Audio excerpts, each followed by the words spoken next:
नमस्कार दोस्तों, मैं हूं आपका दोस्त प्रभास प्रविष्टि और आपका स्वागत है आज की नई क्राइम एपिसोड में। ये कहानी शुरू होती है उत्तर प्रदेश के जिला अलीगढ़ से, जहां एक शांत गांव की गलियों में एक ऐसा तूफान आया जिसने एक परिवार की नींव को हिला कर रख दिया। कहानी की शुरुआत होती है जितेंद्र कुमार से, जो बेंगलुरु में नौकरी करते हैं और जब कभी वक्त मिलता है अपने गांव लौट आते हैं।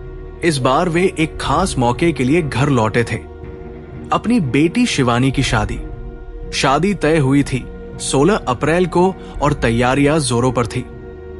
लेकिन जितेंद्र को क्या पता था कि ये शादी घर में एक भूचाल लेकर आएगी।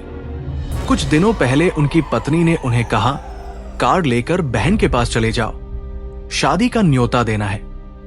जितेंद्र गए, कार्ड दिया, लौटे तो घर सुनसान था, पत्नी गायब। शुरुआत में लगा शायद किसी रिश्तेदार के यहां गई होंगी, लेकिन जब एक एक करके सभी रिश्तेदारों से पूछताछ हुई और कोई सुराग न मिला तो जितेंद्र को कुछ खटकने लगा, शक गहराने लगा। जितेंद्र ने एक फैसला लिया, फोन कॉल डिटेल्स निकलवाई और फिर जो सामने आया उसने उनके होश उड़ा दिए। उनकी पत्नी हर रोज 15 घंटे से ज्यादा फोन पर बात करती थी, और वो भी किसी और से नहीं, अपनी बेटी के होने वाले दामाद से। हां, वही लड़का जिससे बेटी शिवानी की शादी होने वाली थी। जितेंद्र ने तुरंत युवक को कॉल किया। जवाब आया, तुम 20 साल साथ रहे, अब इन्हें भूल जाओ। तुमने इन्हें परेशान किया, लेकिन अब ये मेरी है। जितेंद्र को मानो जमीन खिसकती महसूस हुई।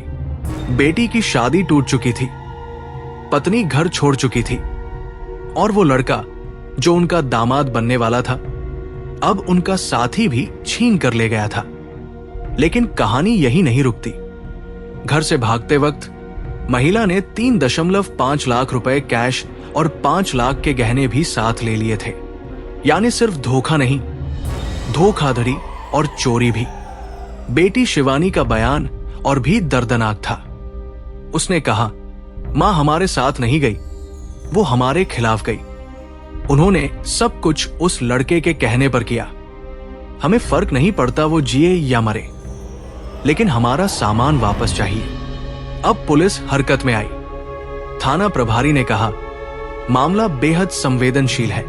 इसमें धोखाधड़ी, विश्वासघात, संपत्ति की चोरी जैसे गंभीर पहलू जुड़े हुए हैं। पुलिस मोबाइल लोकेशन ट्रेस कर रही है, सीसीटीवी फुटेज खंगाले जा रहे हैं और एफआईआर दर्ज हो चुकी है। लेकिन सवाल यह है, क्या प्यार में इंसान इतना अंधा हो सकता है कि रिश्तों की सारी सीमाएं तोड़ दे? क्या एक मां अपनी बेटी के सपनों को कुचलकर अपने होने वाले दामाद के साथ भाग सकती है? और क्या इस कहानी का कोई अंत होगा जिसमें इंसाफ मिलेगा? उत्तर प्रदेश के अलीगढ़ से निकली ये कहानी अब पूरे देश में चर्चा का विषय बन गई है। कहानी के अंत में सिर्फ एक बात रह जाती है, रिश्ते जब छल बन जाएं, तो सबसे बड़ा अपराध सिर्फ कानून नहीं, दिल भी दर्ज करता है।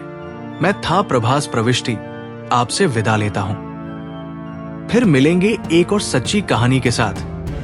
तब तक के लिए सतर्क रहिए, जागरूक रहिए।